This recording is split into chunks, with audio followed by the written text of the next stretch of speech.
പിതാവിന്റെയും പുത്രന്റെയും പരിശുദ്ധാത്മാവിന്റെയും നാമത്തിൽ ആമേൻ. എന്റെ പ്രിയപ്പെട്ട ഇന്ന് ബുധനാഴ്ചയാണ്, മെയ് 14 തീയതി. അമ്മേ പരിശുദ്ധ അമ്മേ, അമ്മേ പരിശുദ്ധ ദൈവമാതാവേ, കൃപാസനത്തിലൂടെ ഞങ്ങൾക്കും ഞങ്ങളുടെ ദേശത്തിനും അമ്മ മധ്യസ്ഥം തേടി തന്ന എല്ലാ അനുഗ്രഹങ്ങൾക്കും കൃപകൾക്കും ഞങ്ങളിപ്പോൾ ഹൃദയം നിറഞ്ഞ നന്ദി പറയുന്നു. അമ്മേ പരിശുദ്ധമ്മേ ദൈവമാതാവേ, 2004 ഡിസംബർ 7 തീയതി ഉച്ചകഴിഞ്ഞ് 2:30 കൃപാസനത്തിൽ സംഭവിച്ച അമ്മയുടെ പ്രത്യക്ഷപ്പെടലിനെക്കുറിച്ച് തിരുസഭയ്ക്ക് സമർപ്പിച്ചിരിക്കുന്ന പഠനരേഖകളുടെ സഭാത്മകമായ പഠനം ആരംഭിക്കുവാൻ ഞങ്ങൾ പ്രാർത്ഥിക്കുന്നു. അമ്മേ പരിശുദ്ധമേ, ഭൂസ്വർലോകങ്ങളുടെ രാജ്ഞിയായ അങ്ങേയ്ക്ക് ഭൗമസംരക്ഷണത്തിനായി പ്രപഞ്ചപ്രകൃതിയെ തന്നെ തിരുസഭ പ്രതിഷ്ഠിക്കുവാൻ ഈ പ്രത്യക്ഷീകരണം വഴി ഇടയാക്കണമേ. പരിശുദ്ധമേ, ജപമാല മാതാവേ, സകല കൃപാസനം പ്രാർത്ഥനയോടും ചേർത്ത് ഞങ്ങളിപ്പോൾ പ്രാർത്ഥിക്കുന്ന ഈ കുടുംബത്തിന്റെ പ്രത്യേക നിയോഗം പറ മക്കളെ.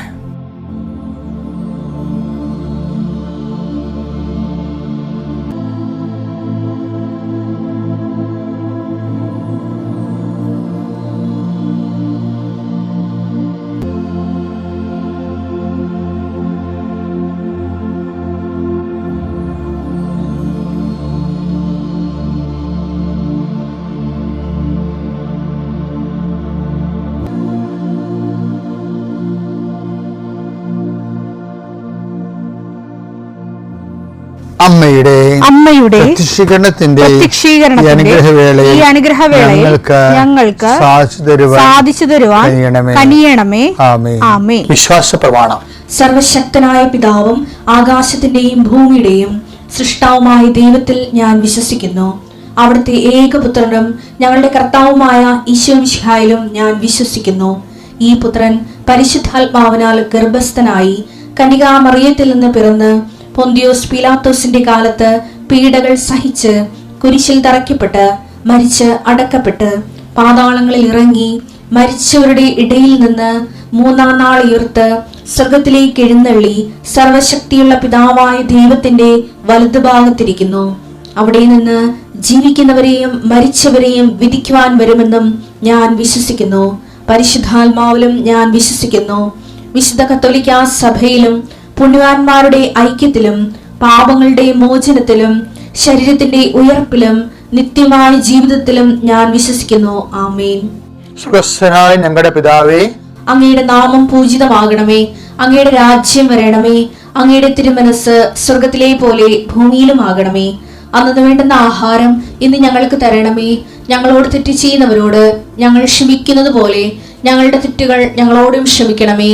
ഞങ്ങളെ പ്രലോഭനത്തിൽ ഉൾപ്പെടുത്തരുതേ, തിന്മയിൽ ഞങ്ങൾ രക്ഷിക്കണമേ. ആമേൻ. നന്മ നിറഞ്ഞ മറിയമേ, സ്വസ്തി. കർത്താവ് അങ്ങയുടെ കൂടെ സ്ത്രീകളിൽ അങ്ങ് അനുഗ്രഹിക്കപ്പെട്ടവളാകുന്നു. അങ്ങയുടെ ഉദരത്തിൻ ഫലമായി ഈശോ അനുഗ്രഹിക്കപ്പെട്ടവനാകുന്നു.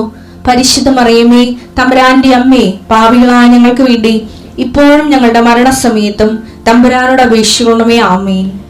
എന്റെ കർത്താവിന്റെ ഉന്നതമായ നാമത്തിന് സ്വസ്ഥം ചെയ്യുന്നു. മെയ് 14 തീയതി ബുധനാഴ്ചയായി അങ്ങയുടെ മക്കളുടെ എല്ലാ വ്യാപാരങ്ങളെയും സമർപ്പിച്ച് പ്രാർത്ഥിക്കുന്നു. അവിടെ എല്ലാ ജോലികളെയും സമർപ്പിച്ച് പ്രാർത്ഥിക്കുന്നു. ഇന്നത്തെ മുഴുവൻ ഉദ്യമങ്ങളെ സമർപ്പിച്ച് പ്രാർത്ഥിക്കുന്നു. ഇന്നത്തെ ചിന്താഗതികൾ, ഇന്നത്തെ സംസാരങ്ങൾ, ഇന്ന് സംഭവിക്കാനുള്ള വിഷയങ്ങൾ, ഇന്ന് തീരുമാനമെടുക്കാനുള്ള തീരുമാനങ്ങൾ പരിശുദ്ധമ്മ ദൈവമതിനേൽപ്പിക്കുന്നു.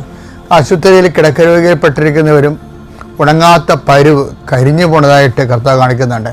ആ രോഗികൾക്കെല്ലാം വേണ്ടി ഇപ്പോൾ പ്രാർത്ഥിക്കുന്നു. ഉണങ്ങാത്ത പരുവുകൾ, വർഷങ്ങളും മാസങ്ങളുമായി ഉണങ്ങാതിരിക്കുന്ന പരുവുകൾ കരിഞ്ഞു പോകുന്നത് കർത്താവ് കാണിക്കുന്നുണ്ട്. പ്രത്യേകിച്ച് മുട്ടിൻ്റെ പരുക്കൾ കർത്താവിൻ്റെ നാമത്തിൽ സൗഖ്യമാകട്ടെ എന്ന് കൽപ്പിക്കുന്നു. എൻ്റെ കർത്താവിൻ്റെ ഉന്നതമായ നാമത്തിൽ അസ്ഥിക്ഷയങ്ങൾ, അസ്ഥിയുടെ ബലക്ഷയങ്ങൾ കർത്താവിൻ്റെ നാമത്തിൽ സമർപ്പിച്ച് പ്രാർത്ഥിക്കുന്നു.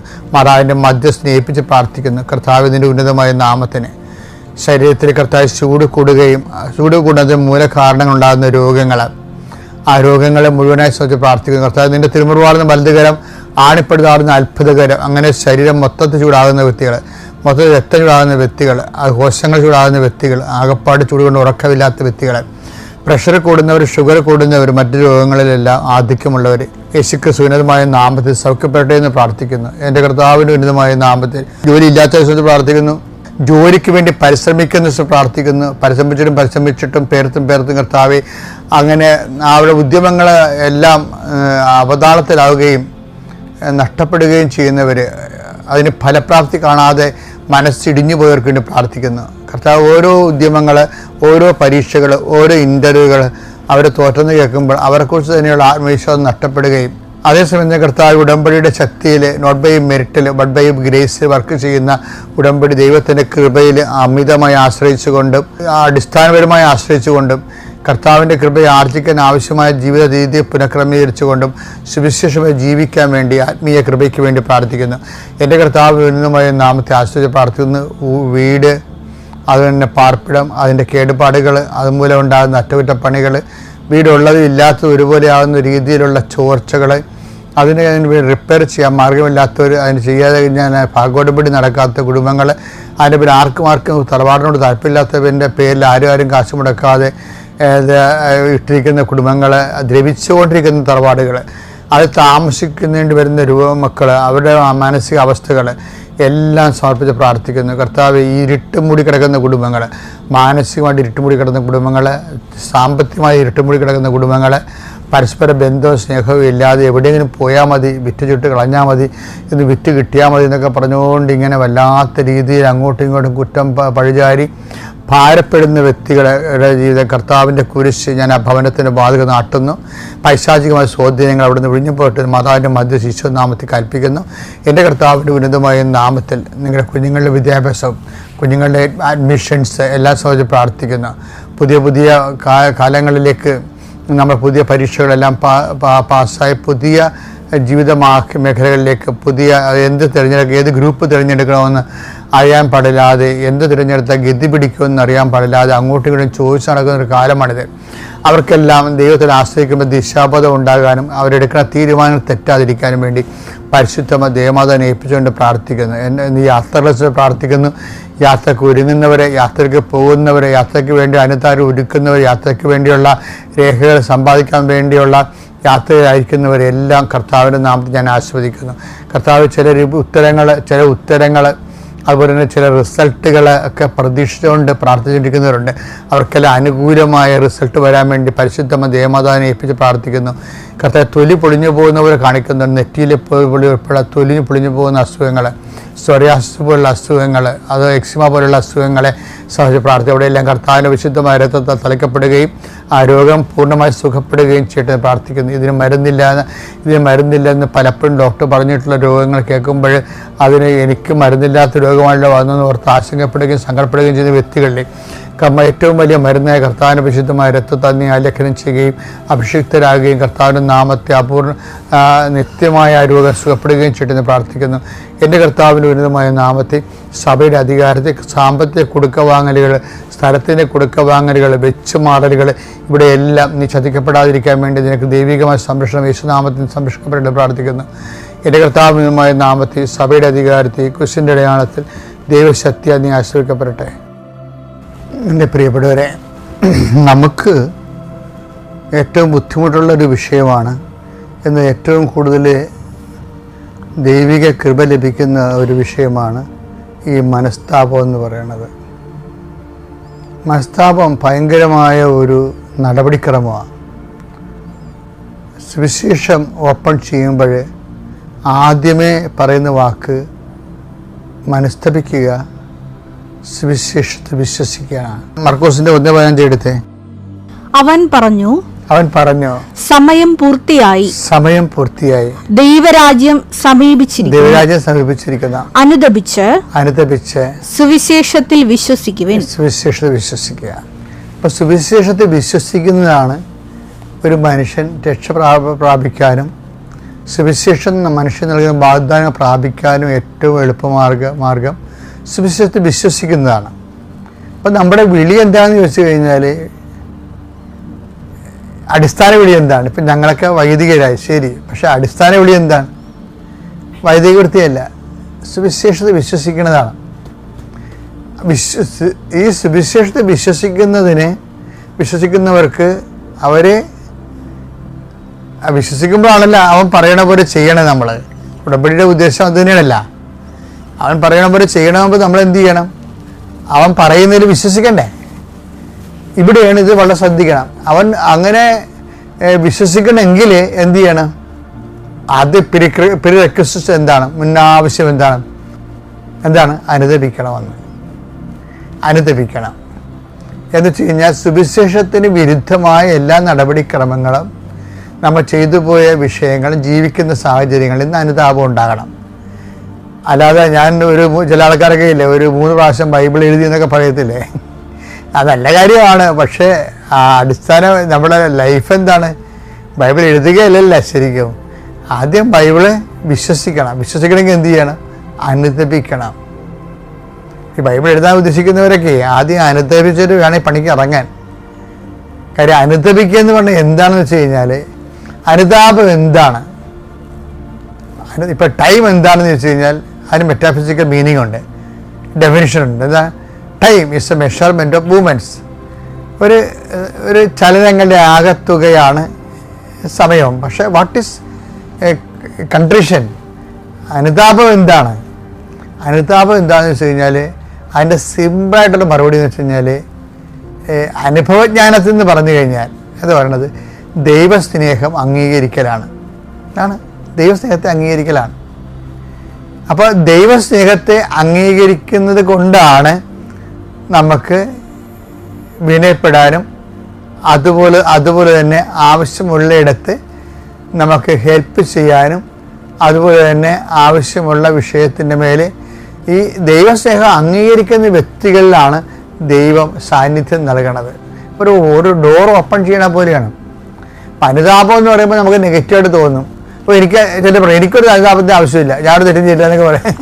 ചില ആൾക്കാരൊക്കെ പറഞ്ഞു അനുതാപം എന്ന് പറഞ്ഞാൽ ഉടനെ ആൾക്കാർ പറയണത് ഞാനൊരു തെറ്റും ചെയ്തിട്ടില്ല, ഈ പാപികളാ പള്ളിയിൽ പോകണമെന്ന് പറയത്തില്ല, അങ്ങനെയൊക്കെ പറഞ്ഞുള്ള ആൾക്കാർ. പക്ഷെ അനുതാപം വാട്ടിച്ചിട്ട് അതെന്ന് പറഞ്ഞാൽ അതിൻ്റെ ബേസിക്കായിട്ട് എന്താണത്? ദൈവസ്നേഹത്തെ അംഗീകരിക്കുകയാണ്. ഓപ്പൺ ടു ദി സ്പിരിറ്റ് അല്ല, open to the love of God ആണ്. വാട്ട് ഈസ് കൺട്രീഷൻ എന്ന് വെച്ച് കഴിഞ്ഞാൽ, what is condition? Condition is open to the love of God. ദൈവത്തിൻ്റെ സ്നേഹത്തിലേക്കുള്ള തുറവിയാണ് അനുതാപം എന്ന് പറയുന്നത്. അപ്പം നമ്മൾ എന്ത് ചെയ്യും? ദൈവസ്നേഹത്തിന് പ്രാധാന്യം കൊടുത്തുകൊണ്ട് ഒരു ജീവിതക്രമം രൂപീകരിക്കും. ആ ജീവിതക്രമമാണ് നമുക്ക്, ദൈവസ്നേഹത്തിന് പ്രാധാന്യം കൊടുത്തുള്ള ജീവിതക്രമമാണ് നമുക്ക് സുവിശേഷം തരണത്. അതുകൊണ്ടാണ് ഉടമ്പടിയിൽ 1/2 മണിക്കൂർ വചനം വായിക്കണമെന്ന് പറയുന്നതിൻ്റെ കാരണം, അവൻ്റെ ഉടമ്പടി 2 ആഴ്ച ഒരിക്കൽ കുമ്പസാരിക്കണമെന്ന് പറയുന്നതിൻ്റെ കാരണം അതാണ്. അപ്പം അതനുസരിച്ച് ജീവിക്കുന്നവരുടെ ഉടമ്പടി സാക്ഷ്യങ്ങൾ കണ്ടില്ലേ, അത് ഞെട്ടിപ്പിക്കുന്ന സാക്ഷ്യങ്ങളാണ്. കാര്യം ദൈവതിരുസന്നിധിയിൽ ദൈവത്തോട് സത്യസന്ധരായിരിക്കുക എന്നുള്ളതാണ് ഏറ്റവും വലിയ ഒരു ദൈവവിളി എന്ന് പറയണം. നമുക്ക് ഏറ്റവും വലിയ ദൈവവിളി എന്ന് വെച്ച് കഴിഞ്ഞാൽ എന്താണ്? ദൈവത്തോട് സത്യസന്ധരായിരിക്കുക. അപ്പോൾ ദൈവത്തോട് സത്യസന്ധരായിരിക്കുമ്പോൾ നമുക്ക് എല്ലാ വിഷയങ്ങളോടും സത്യസന്ധത പുലർത്തേണ്ടി വരും. അപ്പം അതുകൊണ്ട് തന്നെ ഈ ദൈവസ്നേഹത്തിന് എതിരായിട്ടുള്ള എലമെൻറ്റ്സ് നമ്മൾ എടുത്ത് പെറുക്കി കളയണമല്ല, ഓട്ടോമാറ്റിക്കായിട്ട് നമ്മുടെ ഹൃദയത്തിൽ നിന്ന് പോകണം. അത് ഓട്ടോമാറ്റിക്കായിട്ട് അങ്ങനെ പോകുമ്പോഴാണ് വലിയ വിപത്തുകളൊക്കെ വരുമ്പോൾ നമ്മൾ പല പല പല പ്രശ്നങ്ങളൊക്കെ ആൾക്കാർ പറയുമ്പോൾ നമ്മൾ മിണ്ടാതിരിക്കും. എന്ന് വെച്ചാൽ എന്താ മിണ്ടാതിരിക്കുന്നതിൻ്റെ കാരണം? അമ്മ അങ്ങനെയായിരുന്നു, ആവശ്യമില്ലാത്ത എല്ലായിടത്തും അയാൾ സംസാരിക്കുന്നത്, ആവശ്യമുള്ളവർ പോലും സംസാരിക്കത്തില്ല. അത് മിണ്ടാതിരിക്കുക എന്ന് വെച്ചാൽ കാലാന്തരത്തിൽ ശരിയായിക്കോളും. അവർക്ക് വേണ്ടി പ്രാർത്ഥിക്കും. അവർക്ക് വേണ്ടി പ്രാർത്ഥിക്കുക. ഇപ്പം തന്നെ ശരിയാക്കി കളയാമെന്ന് വെച്ച് കഴിഞ്ഞാൽ അങ്ങനെ ചിലത് ശരിയാകത്തില്ല. കാര്യം അവർ നമ്മൾക്ക് പ്രാർത്ഥിക്കാനുള്ള അവസരമാണ് അവർ തരണത്. നമ്മളെ മനസ്സിലാക്കാത്തവർ നമ്മൾ ഈശോ എന്താ പറഞ്ഞിരിക്കുന്നത്? കഴിഞ്ഞ പ്രാവശ്യം നമ്മൾ കണ്ടില്ലേ, നമ്മൾക്ക് ബുദ്ധിമുട്ടുകൾ ഉണ്ടാക്കുന്നവരാരാണ്? അവർ നമ്മളെ മനസ്സിലാക്കേണ്ടതുപോലെ മനസ്സിലാക്കാൻ പറ്റാത്തവരാണ്. അതാണ് ഈശോ പറയണത്. അവർ ചെയ്യുന്നത് എന്തെന്ന് അവരെ അറിയുന്നില്ല, അവർക്ക് എന്നെ മനസ്സിലാകുന്നില്ല എന്ന് പറഞ്ഞതിൻ്റെ കാര്യം. അവർക്ക് അതിൻ്റെ മനസ്സിലാകുന്നില്ല എന്നാണ് പറയണത്. അപ്പോൾ അതുകൊണ്ട് ചെയ്യണം, അവർ ക്ഷമിക്കണമേ. അതുകൊണ്ട് ഞാൻ പറഞ്ഞത് അനുതാപം എന്ന് പറയുന്നത് openness to the love of ഗോഡാണ്. ദൈവത്തിൻ്റെ സ്നേഹത്തിലേക്ക് അവരെ ഏൽപ്പിച്ചു കൊടുക്കുന്നതിന് വേണ്ടിയുള്ള ഒരു മനസ്സൊരുക്കമാണ്. എന്ന് വെച്ച് കഴിഞ്ഞാൽ ഇതൊക്കെ ഒരു ബേസിക് സ്പിരിച്വാലിറ്റിയുടെ ഭാഗമാണ്. അപ്പോൾ അതുകൊണ്ട് ചില കാര്യങ്ങൾക്ക് ആവശ്യമില്ല ടെൻഷൻ അടിക്കേണ്ട കാര്യമില്ല. അനുതപിക്കാൻ വേണ്ടി കിട്ടുന്ന അവസരങ്ങളും ദൈവസ്നേഹത്തിൽ നിറയാൻ എല്ലാ പ്രതികൂല അവസരങ്ങളും ആ പ്രതികൂലങ്ങളെല്ലാം അനുകൂലമാക്കണത് ആ മേഖലയിൽ അതിൻ്റെ കറസ്പോണ്ടിങ് ആയിട്ടുള്ള ലവ് ഓഫ് ഗോഡ് ദൈവസ്നേഹം കൊണ്ട് നമ്മൾ നിറയുമ്പോഴാണ്. അപ്പോൾ ഒരു നല്ല ദിവസം നിശ്ചയിക്കുകയാണ് ഇന്ന് ചെയ്യുന്ന എല്ലാ കാര്യങ്ങളിലും ദൈവസ്നേഹം തന്നെ നിറയാൻ വേണ്ടി പ്രത്യേകമായിട്ട് പരിശ്രമിച്ച് മുന്നോട്ട് പോവുക. അതിനാണ് ഈ അനുതാപം എന്ന് പറയുന്നത്. അല്ല, അനുതാപം എന്ന് കേൾക്കുമ്പോൾ നെഗറ്റീവ് ചിന്തിക്കേണ്ട കാര്യമില്ല, അത് പോസിറ്റീവാണ്. ദൈവസ്നേഹം കൊണ്ട് നിറയാൻ വേണ്ടിയുള്ള നമ്മുടെ തീരുമാനത്തിൻ്റെ പേരാണ് അനുതാപം. Thank you.